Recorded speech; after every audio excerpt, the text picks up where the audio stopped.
Hello అండి, అందరికీ నమస్కారం. నేను మీ కట్టా కార్తీక్. ఎంతమంది చెప్పినా, ఎన్నిసార్లు చెప్పినా ఆంధ్రప్రదేశ్లో ఫేక్ ప్రచారాలు మాత్రం ఆగటం లేదు. ఎవరి స్థాయిలో వాళ్ళు చేస్తూ ఉన్నారు. మాజీ ముఖ్యమంత్రి, మాజీ మంత్రి, మాజీ ఎమ్మెల్యే, సోషల్ మీడియా కార్యకర్త, ఎవరి స్థాయిలో వాళ్ళు ఫేక్ ప్రచారాలు చేస్తూ ఉన్నారు. ఓ రకంగా వైసీపీ పార్టీ ఆంధ్రప్రదేశ్ ప్రభుత్వం మీద, కూటమి ప్రభుత్వం మీద ఫేక్ ప్రచారాల ద్వారా సైబర్ యుద్ధం చేస్తూ ఉంది. దీన్ని ఎదుర్కోవటం అనేటువంటిది ప్రభుత్వానికి ఒక పెద్ద టాస్క్గా మారిపోయింది. ఫేక్ ప్రచారాలు రకరకాల రూపాలు ఉంటాయి. వాటిని ఎదుర్కొని పద్దాన్ని ప్రూవ్ చేపించి ప్రజలు చూపించాల్సిన పరిస్థితిలో ప్రభుత్వం మారింది. అమరావతి మునిగింది అని వీరు ప్రచారం చేస్తారు, మునగలేదని ప్రభుత్వం చూపించుకోవాలి. గోవులు చనిపోయాయని తిరుమల దివ్యక్షేత్రం మీద అపవాదేస్తారు, చనిపోలేదని ప్రభుత్వం నిరూపించుకోవాలి. ఇలా ప్రతి దాన్ని ఫేక్ ప్రచారాన్ని వెలికి తీసి వాస్తవాన్ని చూపించుకోవడం ప్రభుత్వానికి టాస్క్గా మారిపోయింది. పింఛను తీసివేస్తున్నారు, నా పింఛను తీసివేసిందని ఒక రమేష్ అనేటువంటి సత్యదాయి జిల్లాకు సంబంధించిన ఒక కుర్రవాడు చేతిని చొక్కాలు దాచుకొని వీడియో చేస్తాడు. లేదు ఇది ఫేక్ వీడియో, అది 2 చేతులు ఉన్నాయి, 2 కాళ్ళు ఉన్నాయి, అంతా బాగానే ఉంది, వైసీపీ ప్రభుత్వం ఉన్నప్పుడు అక్రమంగా అతనికి పింఛన్ ఇచ్చిందేమో, అతనికి పింఛన్ ఎందుకు ఇస్తారు, అంతా బాగానే ఉన్నాయి, చేయిని చొక్కాలు దాచుకొని వైసీపీ కోసం వీడియో చేశాడు అని ప్రభుత్వం చూపించుకుని ఇలా అతను అరెస్ట్ చేసింది. ఇలా ప్రతిదాన్ని అంటే వాళ్ళు బురదేస్తారు, వీళ్ళు కడుక్కుంటూ ఉండాలి. ఇది ఒక పెద్ద పనిగా ప్రభుత్వానికి అయిపోయింది. నిన్న వైసీపీ సంబంధించిన మాజీ ఎమ్మెల్యే, టీటీడీ బోర్డు మాజీ chairman Bhumana Karunakar Reddy press meet పెట్టారు. సరే, ఆ స్థాయి ఉన్న వ్యక్తి ప్రెస్ ముందుకు వచ్చినప్పుడు చాలా వాల్యూడ్ అంశాలు ప్రస్తావించాలి, ప్రజలకు ఉపయోగపడే అంశాలు ప్రస్తావించాలి.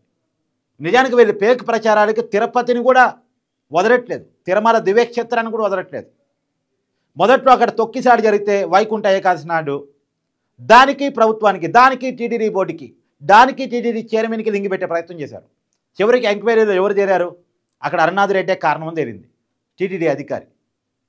ఆ అరుణాథ్ రెడ్డి ఎవరు, భూమన కరుణాకర్ రెడ్డికి దగ్గర వ్యక్తి, అతను నియమించుకున్నటువంటి వ్యక్తి, అతను ఆ పొజిషన్లో పెట్టినటువంటి వ్యక్తి. ఇది బయటకు వచ్చింది. ఇది బయటకు వచ్చేలోపు వీళ్ళు చేయాల్సిన ప్రచారం అంతా చేసి పడేశారు. వాస్తవం బయటకు వచ్చేలోపు చేయాల్సినటువంటి అబద్ధ ప్రచారం అంతా చేసి పడేశారు. తిరుమలలో గోవులు చనిపోతున్నాయి అని ప్రచారం చేశారు. టీటీడీ ఛాలెంజ్ విసిరింది, కూటమి ఎమ్మెల్యేలు ఛాలెంజ్ విసిరారు. ఆ రోజు పొలిటికల్గా రచ్చ, ఛాలెంజ్ ప్రచారంజు. చివరికి వైసీపీ ఎంపీ గురుమూర్తి వెళ్ళి లేదు గోవులు చాలా బాగున్నాయి అని వైసీపీ ఎంపీ కితాబ్ ఇచ్చాడు.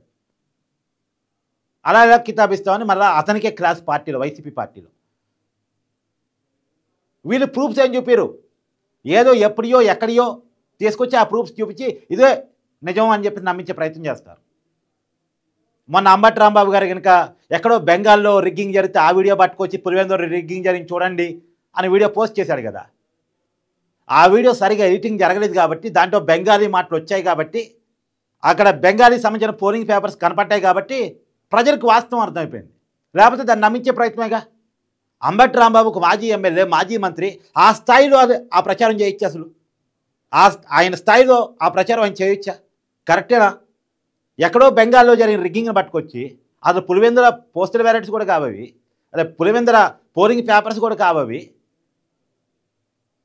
దాంట్లో బెంగాలీ మాటలు కరెక్ట్గా వినపడుతున్నాయి. ఏదో ప్రభుత్వం మీద బురద జల్లాలి కాబట్టి ఏదో ఒక వీడియో పోస్ట్ చేద్దామని చెప్పేసి అలా పోస్ట్ చేయటం ఎలా కరెక్ట్ అవుతుంది? నిన్న సరే విషయానికి వస్తే భూమన కరుణాకర్ రెడ్డి మీడియా ముందుకు వచ్చి ప్రెస్ మీట్ పెట్టారు. ఆయన ఏమంటారు, తిరుమల శ్రీవారికి సంబంధించిన భూమిని, టీటీడీకి సంబంధించిన భూమిని, 1500 కోట్ల రూపాయలు విలువ చేసే భూమిని ప్రైవేట్ సంస్థలకు దారదత్తం చేస్తున్నారు, అన్యాక్రాంతం చేస్తున్నారు చంద్రబాబు నాయుడు లేదు బీఆర్ నాయుడు కలిసి అని చెప్పేసి ప్రెస్ మీట్ పెట్టాడు. వాస్తవం ఏంటి? వాస్తవం ఏంటంటే 2021 నవంబర్లో జగన్మోహన్ రెడ్డి గారు ముఖ్యమంత్రిగా ఉన్నప్పుడు, టీటీడీ చైర్మన్గా వైవి సుబ్బారెడ్డి గారు ఉన్నప్పుడు తిరుమల దివ్యక్షేత్రానికి కరెక్ట్గా కింద శ్రీవారి పాదాల దగ్గర ఉత్తరం దిక్కున ముంతాజ్ హోటల్ పర్మిషన్ ఇచ్చారు. అప్పట్లో హిందూ సంఘాలు, సామాజికవేత్తలు, ధర్మకర్తలు, పీఠాధిపతులు, మఠాధిపతులు దీన్ని వ్యతిరేకించారు. అసలు ఆ పేరేంటి ముంతాజ్ హోటల్? శ్రీవారి కొండ కింద పర్మిషన్ ఇవ్వటం. శ్రీవారి కొండ కింద వాణిజ్య కార్యకలాపాలు, ఎంటర్టైన్మెంట్ కార్యకలాపాలు ఎలా చేస్తారు, ఎలా పర్మిషన్ ఇస్తారు? ఇది చాలామంది అభ్యంతరాలు లేవనెత్తినప్పటికీ కూడా వాళ్ళ గొంతులు నొక్కేసి ముంతాజ్ హోటల్కి, ఓబరాయ్ సంస్థకి 20 ఎకరాల భూమిని అప్పుడు జగన్మోహన్ రెడ్డి ప్రభుత్వం ఇచ్చేసింది. సరే ప్రభుత్వం మారింది, కూటమి ప్రభుత్వం వచ్చింది, కొత్త టీటీడీ బోర్డు వచ్చింది. కొత్త టీటీడీ చైర్మన్గా బీఆర్ నాయుడు బాధ్యతలు చేపట్టారు. బాధ్యతలు చేపట్టిన తర్వాత మొట్టమొదటి టీటీడీ సమావేశంలోనే ప్రభుత్వానికి టీటీడీ ఒక రిక్వెస్ట్ పంపించింది. మా మనోభావాలని గమనించి ఇక్కడ కేటాయించబడ్డ 20 ఎకరాల భూమిలో ముంతాజ్ హోటల్ ఏదైతే ఉందో దాన్ని రద్దు చేయండి, అక్కడ నిర్మించకుండా చేయండి, ఆ లీజును రద్దు చేసుకోండి. భూమి ప్రభుత్వాన్ని, టీటీడీది కాదు, అక్కడ ప్రభుత్వాన్ని కాబట్టి ప్రభుత్వానికి ఒక రిక్వెస్ట్ పంపించింది టీటీడీ. వెంటనే చంద్రబాబు నాయుడు గారు తిరుపతి వెళ్ళినప్పుడు చూసి నిజమే మీరు అడిగింది వాస్తవం, అది తిరుమల కొండ కింద ముంతాజ్ హోటల్ ఉంటుందండి, ఇది మనోభావాలకు సంబంధించిన అంశం కదా అనేది గమనంలో తీసుకొని ముంతాజ్ హోటల్కి ఇచ్చినటువంటి పర్మిషన్స్ అన్ని రద్దు చేశారు. ఆ భూమి లీజన్ మొత్తం రద్దు చేశారు. పైగా టీటీడీ అడిగింది ఆ భూమిని మాకు ఇచ్చేయండి, రేపు పొద్దునే ప్రభుత్వం మారినప్పుడు మళ్ళీ అక్కడేదో టూరిజం శాఖ వాళ్ళు కట్టని చేస్తారు కదా అని చెప్పేసి ఆ ప్రభుత్వం ఆ భూమిని మాకు ఇచ్చామని టీటీడీ అడిగింది. సరే టూరిజం శాఖ వాళ్ళు ఒక భూమిని టీటీడీకి ఇవ్వాలంటే అంతే భూమిని మాకు ఇవ్వండి అని అడుగుతారు కదా. అడిగినందుకు గాను దక్షిణం దిక్కున రోడ్డుకి అటువైపు అక్కడ వాణిజ్య కార్యకలాపాలు ఉన్నాయి, అక్కడ హోటల్స్ ఉన్నాయి, అన్నీ ఉన్నాయి. రోడ్డుకి అటువైపున దక్షిణం వైపున కొంత భూమిని టూరిజం శాఖ ఇవ్వటానికి టీటీడీ ఒప్పుకుంది. ఎందుకోసం? ఈ టూరిజం శాఖకు సంబంధించిన భూమిని, ప్రభుత్వ భూమిని టీటీడీ తీసుకుంటుంది కాబట్టి ఆ భూమి ఇవ్వటానికి టీటీడీ ఒప్పుకుంది. ఇప్పుడు ఆ భూమి టూరిజం శాఖకి ఇవ్వటం మీద ఈయన అభ్యంతరం లేవనెత్తున్నారు. ఎవరు? భూమన కరుణాకర్ రెడ్డి. తిరుమల కొండ కింద కరెక్ట్గా శ్రీవారి పాదాల దగ్గర ముంతాజ్ హోటల్ కడితేనేమో అది కరెక్టు. అదే దక్షిణం వైపు భూమిని టూరిజం శాఖ, ప్రభుత్వ శాఖ ఏమన్నా, ప్రైవేట్ వాళ్ళు కాదు, టూరిజం శాఖ ఇవ్వటం తప్పు.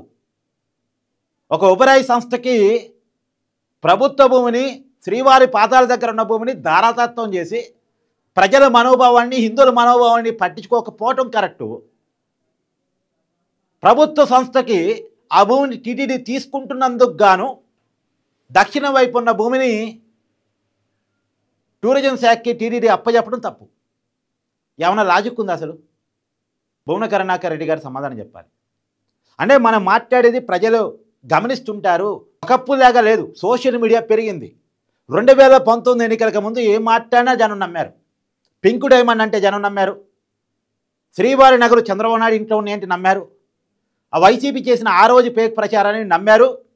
నమ్మి వైసీపీకి అధికారం ఇచ్చారు. మరి పింక్ డైమండ్ చూపించారా వైసీపీ అధికారంలోకి వచ్చిన తర్వాత? ఏదో శ్రీవారి నగర్ పోయాయని ప్రచారం చేశారు, చూపించారా? అసలు వాటి ఊసే లేదు కదా. ఏలా ఆ రోజు సోషల్ మీడియా తక్కువగా ఉంది కాబట్టి వాళ్ళు ఏం చేసినా నడిచిపోయింది. కానీ ఇవాళ సోషల్ మీడియా ఇగో ప్రతివాడు మాట్లాడగలిగే పరిస్థితి ఈరోజు వచ్చింది. కాబట్టి ఫేక్ ప్రచారాన్ని ఇప్పుడు నమ్ముకుంటే అది కరెక్ట్ కాదు. భూమన కరుణాకర్ రెడ్డి గారు, మీ స్థాయిలో ఉన్న వ్యక్తి ఇంత సిల్లీ థింగ్స్ మాట్లాడటం మీ స్థాయికి తగదేమో. మీ పార్టీ ఆఫీస్ నుంచి మీకు ఎంత ఒత్తిడైనా ఉండొచ్చు. మీ కొడుకును ప్రమోట్ చేయాలంటే, మీ కొడుకు మరలా సీటు కావాలంటే మీరు ఇలా మాట్లాడాల్సిందే కావచ్చు. కానీ ప్రజల ముందు మీ పరువును తీసింది. మీ పార్టీ మీకు టికెట్ ఇవ్వచ్చు, కానీ ప్రజలు మిమ్మల్ని గెలిపించరు.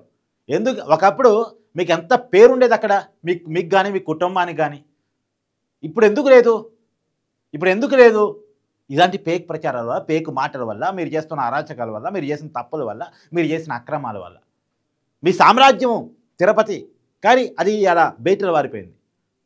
మీదే కాదు, మీ నాయకుడు సామ్రాజ్యం పులివెందులు కూడా బయటలు వారిపోయింది. కారణం ఇలాంటి ఫేక్ ప్రచారాలే. కాబట్టి దయచేసి గమనంలో ఉంచుకుంటే మంచిది అనేది నా వ్యక్తిగత అభిప్రాయం. Thank you. మీ అభిప్రాయాన్ని కూడా దయచేసి కామెంట్ చేయండి.